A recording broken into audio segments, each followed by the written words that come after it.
cars that were crashed. Greg Biffle is back on track making laps.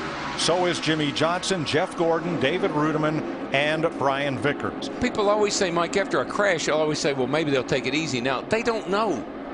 No. Andy Lally in the garage, the rookie, out of the race. Richardson, Nemechek, Ambrose, Waltrip, Brian Keselowski, Harvick with engine trouble, also J.J. Yelin. You know, Denny Hamlin in the 11 car, he did a 20-lap practice run the other day, and he told me after that, just saw Dave Blaney run over 200 miles an hour.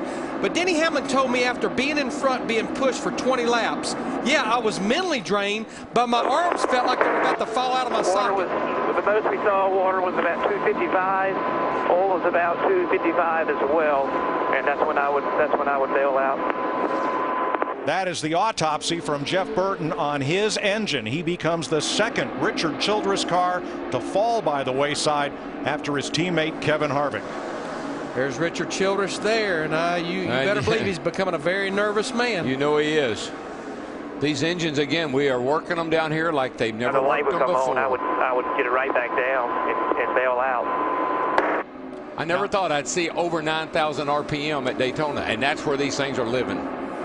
Now Burton talking about when the light came on. Their water temperature gauge has a light built in, kind of like what we call the idiot light on your car, but it's predetermined it's set at a predetermined point, and when the light comes on, the driver knows he needs to breathe the car, get it out in clean air. Burton explaining he was doing that, but the engine appeared to let go anyway. I just believe the weather has caught a lot of these guys out today. I tell you, I think they are seeing a lot of heat in the engines. There's a lot of heat in the track.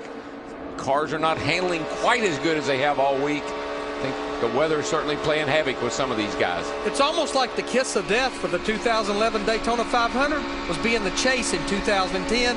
Almost all of those 12 guys have had a problem of some type of another. They're going to test out the new point system. The ambient temperature is nudging 80 degrees, and that's the first time in the 10 days of Speed Week that has happened.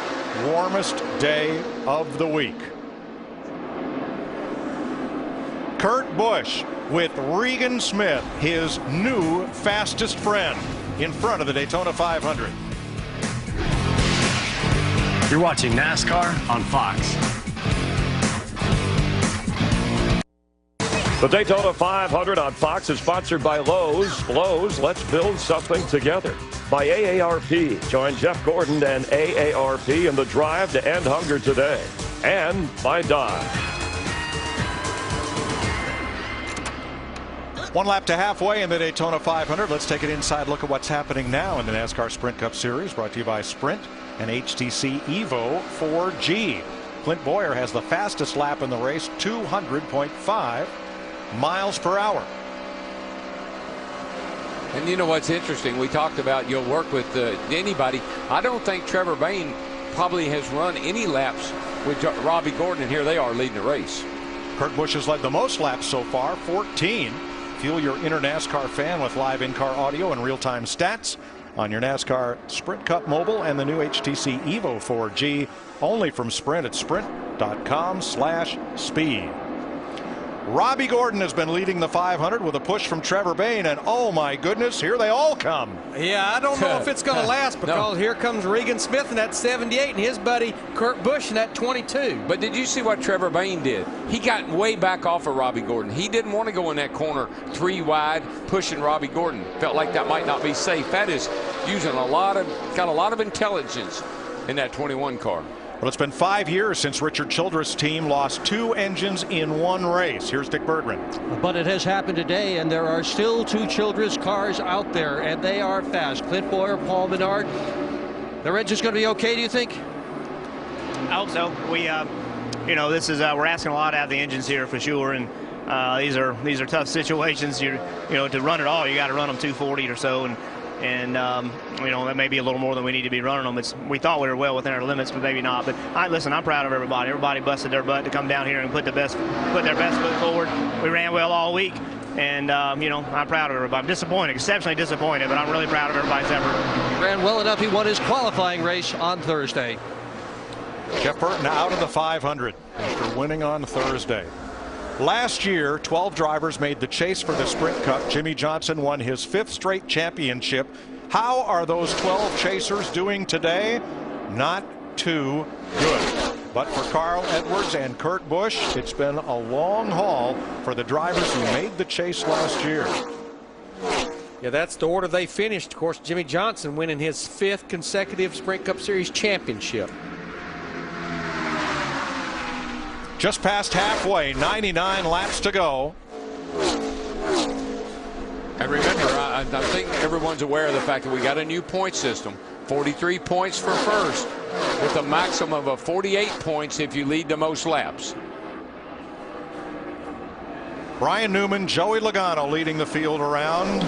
Brian's been lucky enough and good enough to win 1 Daytona 500. How about 2, Matt?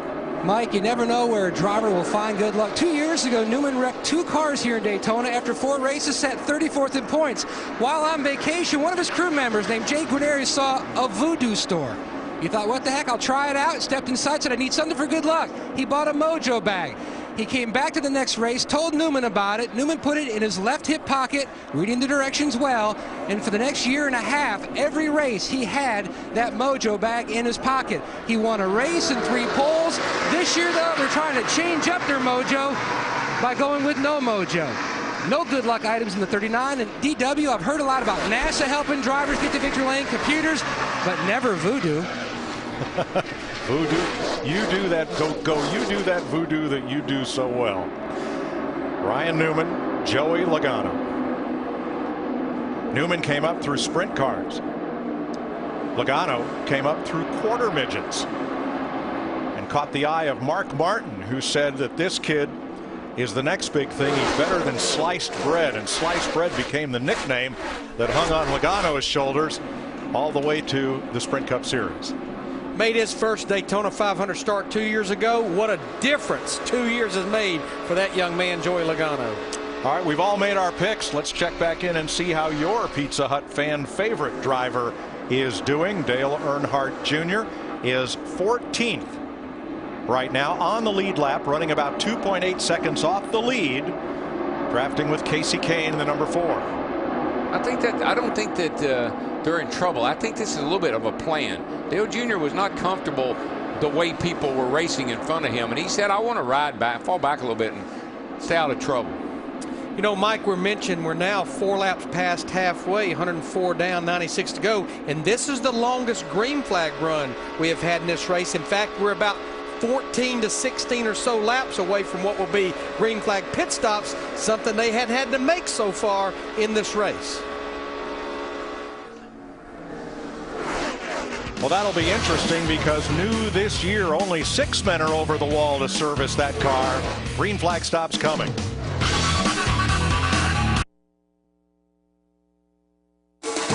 The Daytona 500 on Fox is sponsored by the new Chevy Silverado HD, Motor Trend's 2011 Truck of the Year.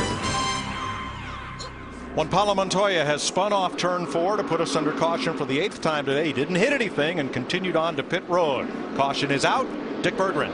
Well, it's not enough to get on pit road fast, Mike. They've told Trevor Bayne not to use his brakes hard because that locks the shock absorber, which makes it hard to get the front tire off. Steve. 4 tires for Ryan Newman this time. Dick, let's go to Matt. Ever since the damage to Kurt Busch's nose, he's lost the handling of the nose of this 22 car. Right side tires only, and they are going to try to top it off of fuel. Right side tires for Bayne and for Paul Menard. Looks like Menard will get 4, as will A.J. Allmendinger. Really long stop for Trevor Bayne in that 21 car, even getting just right side tires. Robbie Gordon, the first off pit road with Kurt Busch and Ryan Newman. Watch the 42, the target car.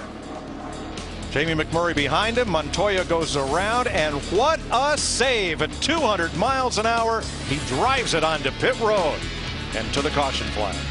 World class right there.